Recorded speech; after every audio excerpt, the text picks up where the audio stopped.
If it wasn't for walking in the doors of Samaritan Counseling Center, I would not be who I am.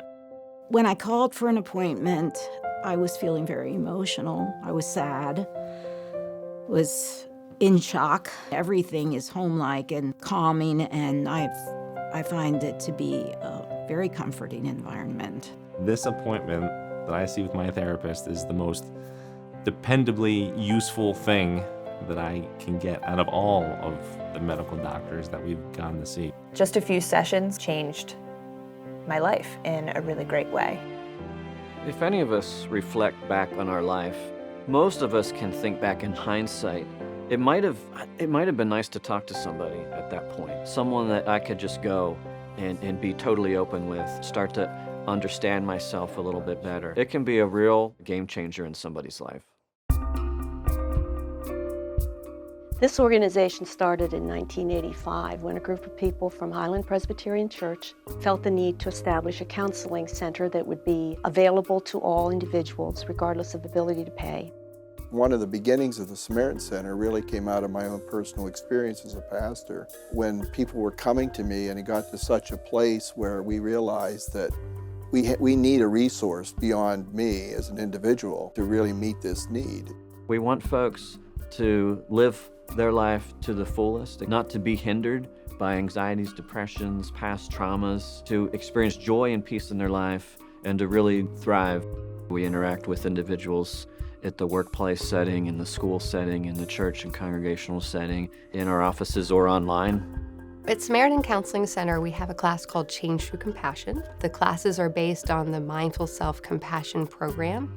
Our natural tendency is to focus on the negative and to spend more time in the future or in the past, and actually not, ironically, in the present moment, which is really the only place we could do anything to be effective. The center is all geared towards making a healthy person. Once you understand and learn those skills, those are lifelong skills.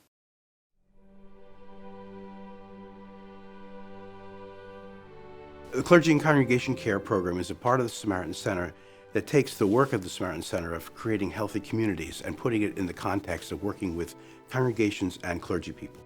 One of the ways that we bring denominations together at times is through clergy support groups.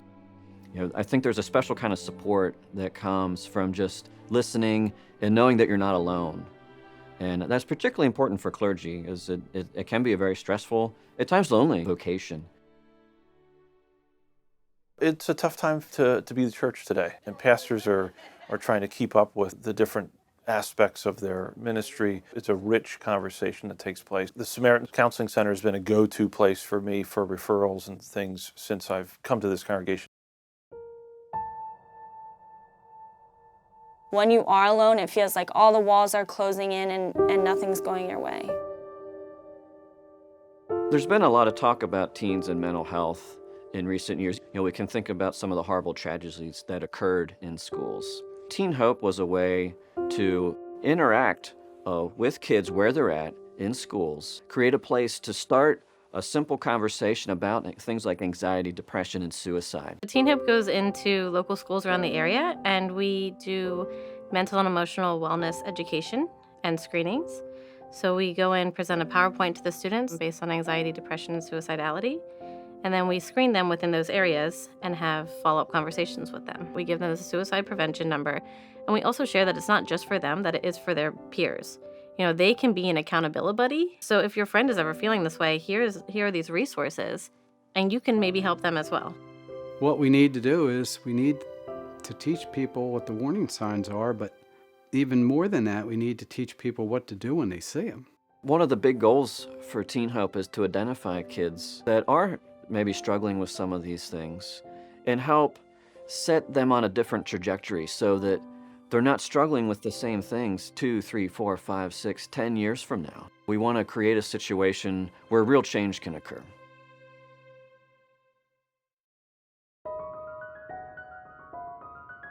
When we talk about building healthy minds and strong communities, our workplace is pivotal in that. If you have a team and you have core values and you have an organization, the profit and the revenue will follow that. If you focus on the profit and revenue and just focus on the financial side and don't follow the people side, it becomes a revolving door. We spend the bulk of our time at work.